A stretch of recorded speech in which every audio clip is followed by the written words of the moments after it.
Hello everybody and welcome to episode 2 of the Adam Byer Koi Farm Q&A sessions. Today we are joined once again by Woody from Koi in the UK over on Instagram. Hello Woody, and Amanda and I are here from Adam Byer Koi Farm. We have had so many questions sent to us, thank you so much for those. And many more than we can answer in any one episode, but we'll certainly be progressing with a good number of those questions today. Focusing on several questions from Family Pete and a few others too. We've got a number of questions here, as you said, from the Pete family, some of your younger customers. So I think it's obviously really great to know that there are sort of future hobbyists coming into the market and kind of keeping the koi hobby alive for the next generation. So I think that's obviously a great thing in itself. The first question we've got is from Kira Pete, and she says, I'm 12 years old and I would like to know how to tell if a koi is a boy or a girl. That's a really great question, Kira. Thank you so much for sending that in. And look, for when the koi are very young, juvenile koi, it is difficult to tell whether what sex the koi actually is. But when they become mature at around 2 summers old or 3 summers old, some of the differentiating features are more easy to spot. So let's run through those. Let's start with the female koi. Female koi will tend to have a more voluminous shape. It will tend to carry more muscle across the back, and it will also generate eggs. And those eggs will be on the underside of the koi, running along generally the centre of the koi, but they can come quite a long way forwards, and that gives them a look a little bit like I may be sporting here in my tummy area, but that is the ovary, and that is the eggs.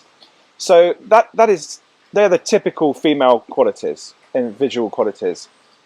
Male koi, these tend to be thinner than the females. They will have less musculature across the back, and they don't have the ovaries on the lower side. They have the testes, and so generally speaking, a male koi is thinner.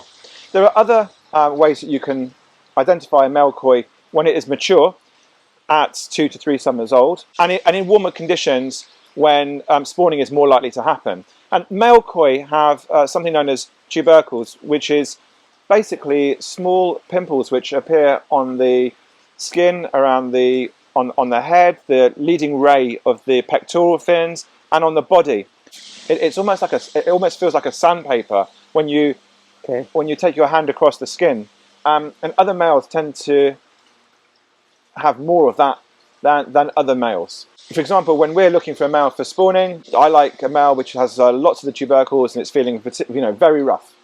And they tend to perform better in a spawning situation. Yeah. But anyway, so that comes out when the male is mature and in warmer conditions. In colder water, you won't be able to spot that so easily.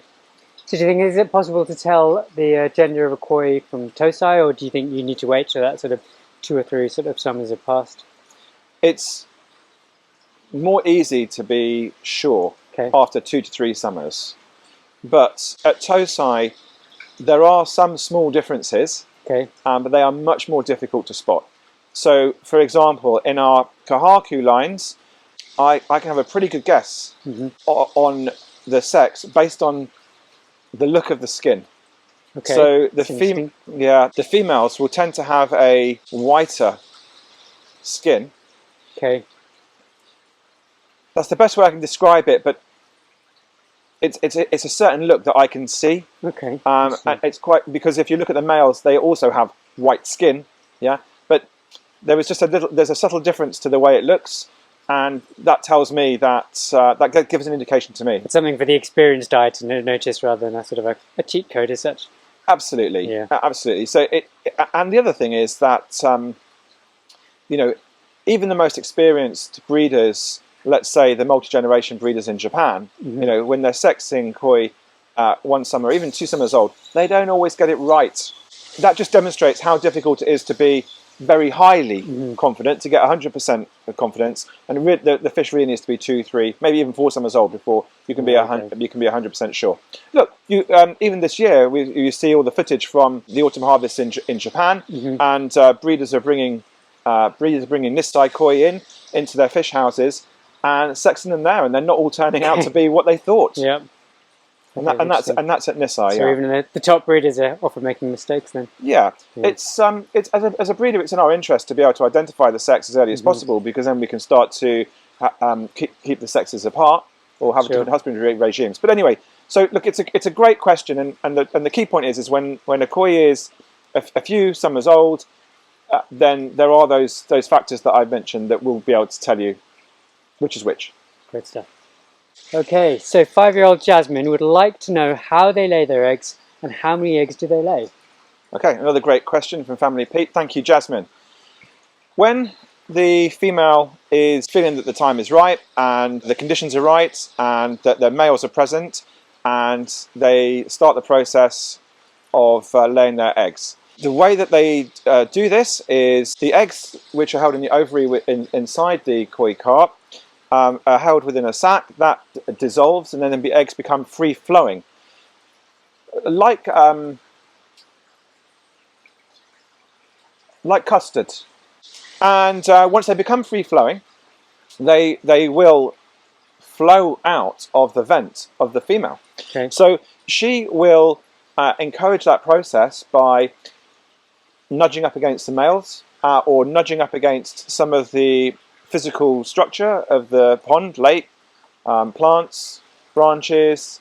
In a pond, it may be the side of the pond, but mainly the males. And the males will be doing the same with the female. The males will be releasing milk as the female releases the eggs. The eggs and the milk mix in water, and hopefully you get some fertilized eggs. Amazing. In terms of the quantity of eggs, it's a huge number. So a mature koi carp could lay hundreds of thousands of eggs. It's about 700 eggs per gram. And we measure the mass of eggs that come out of the females that we spawn here, which we do artificially. We would often get 200 to 300 grams of eggs out of a female. Sometimes we may get 600-700 grams. I think our record is 750 grams out of one of our shower females. So that's a huge, huge quantity of eggs. One of the reasons why koi carp produce and release so many eggs is that there are lots of animals in the wild that would like to eat those eggs. Including the parents. Including the parent, absolutely. And certainly in a natural environment, there are many predators. And how do you know from an early stage which ones are viable and which ones aren't? Well, 24 hours after the spawning, an egg that hasn't made it will turn an opaque white. Right, okay. And an egg that is fertile will be translucent. Okay, excellent. So if you've had a spawning in your home pond and you see lots of eggs, and 24 hours after spawning you go, oh, there's lots of white eggs. It may look great, but unfortunately... Yep, I think we've all seen that. If we've experienced spawning in the pond, I know I certainly seen that in my pond. It's one of my most enjoyable ones in our year here is we've run a spawning. 24 hours later, after spawning, I look at all the spawning ropes, and on my first view, I can't see anything. Yeah, I can't see anything because the eggs are translucent. And then you have to look really closely, and then you start to see the individual eggs. That's a good spawning. Okay, Wayne Pete asks, how many varieties of koi come from the same female? That's another great question from Family Pete. Wayne, thank you for that. The answer is several, but which those varieties are will depend on the variety of koi that's being spawned. And also, amazingly, it can be determined by the origin of the parents of that variety too. So I'll give you some examples. Okay. Let's start with kahaku, which we have a lot of experience with. Kahakus will produce 3 varieties. You will get a very small proportion of kahakus from a kahaku spawning. Okay, obviously sounds disappointing. That's what we're after. The ratios are ridiculously small. Okay, well, what are the others? Yeah. Shiramugi, which is a single-coloured white fish, or benigoi, which is a single-coloured orange or red koi. Okay, they're the 3 types. Now, we've experienced the ratios of the shiramugis and the benigois are totally different depending on the origins of the kahaku parents. But frustratingly, the proportion that are kahaku within the spawning is either low or very low. Which makes it more precious, right? That's absolutely right. Yeah. Let's consider chargoi, for example. So a single coloured fish, very different to kahaku. But you know what? The same applies. You'll get a few varieties out of chargoi, but we've actually found those varieties are different depending on the origin of the parents of the koi. When we breed chargoi, we often use males that are not chargoi. So we may use kahaku males or some other varieties, but in the most part, we are choosing males that have the best body structure, bone structure, head shape, and quite often they are our kahaku males because that's something that we've invested very heavily in, and those traits in those males are what I want to put with. So that's quite a surprise to hear, really, because you would have assumed Chag would be the sort of default go-to, I guess. Yeah, and I can understand that, but you know, the chargoi genetics are so strong, you can spawn them with, let's say, a kahaku male, and you know, in the output there will be no kahakus. Although actually, when we spawned one of our chargoi females out of about 40,000 fish, I think we did get like a handful, literally 4 or 5 fish that looked a little bit like kahaku. But on the whole, you'll get single-coloured or almost single-coloured fish.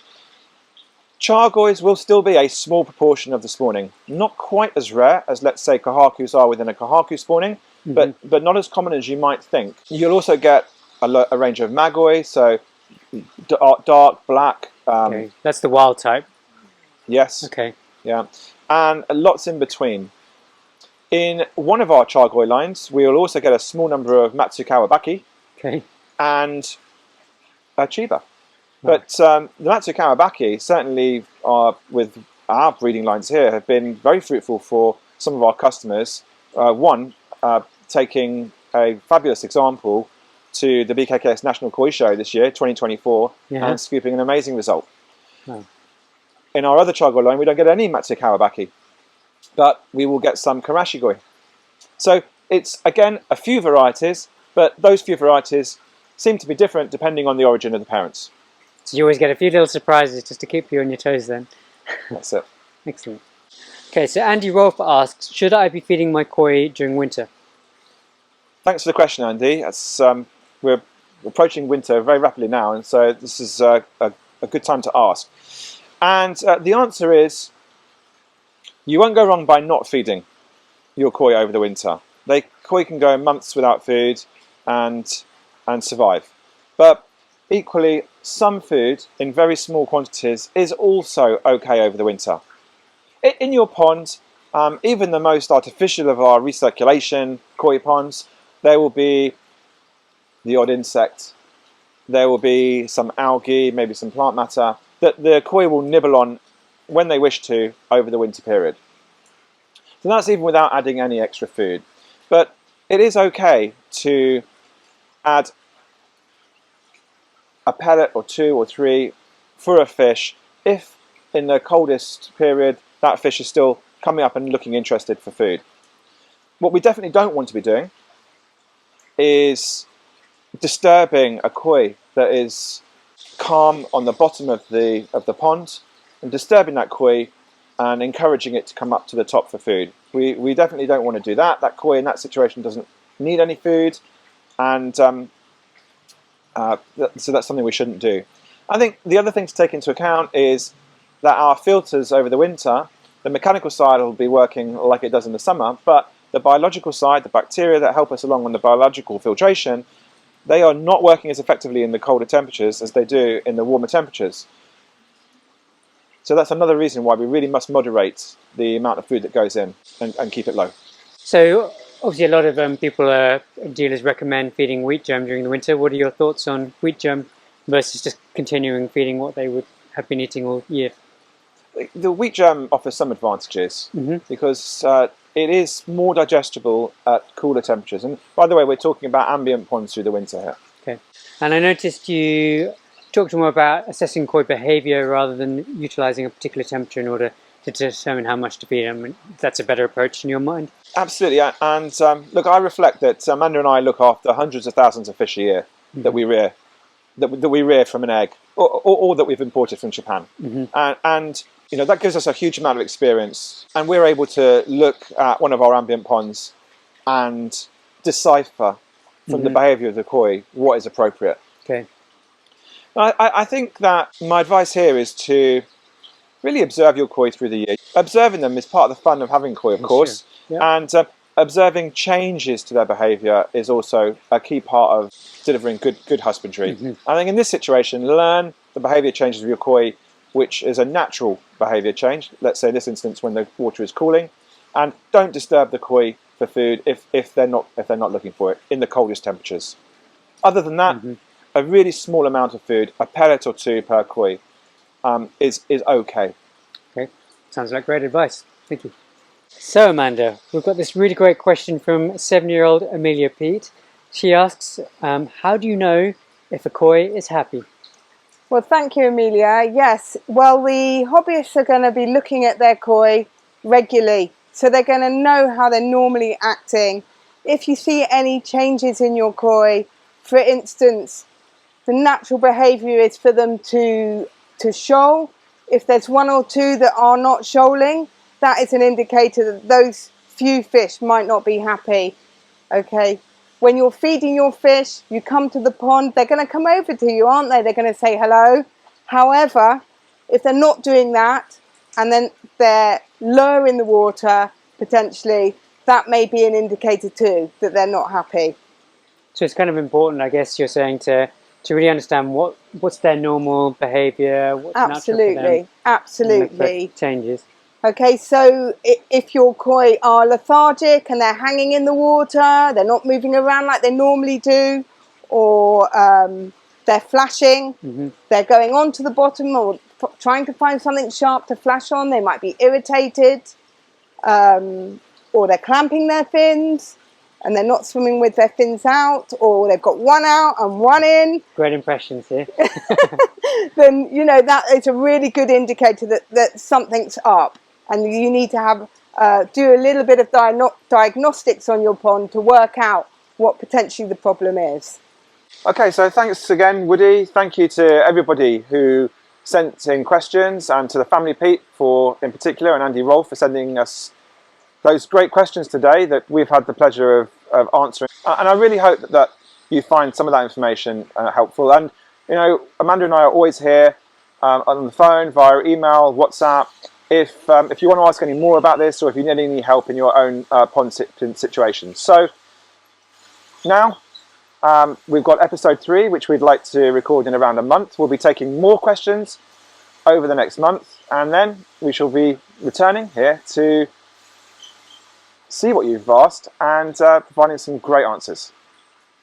And who knows, maybe I'll come back too. Brilliant. See you next time. Bye for now.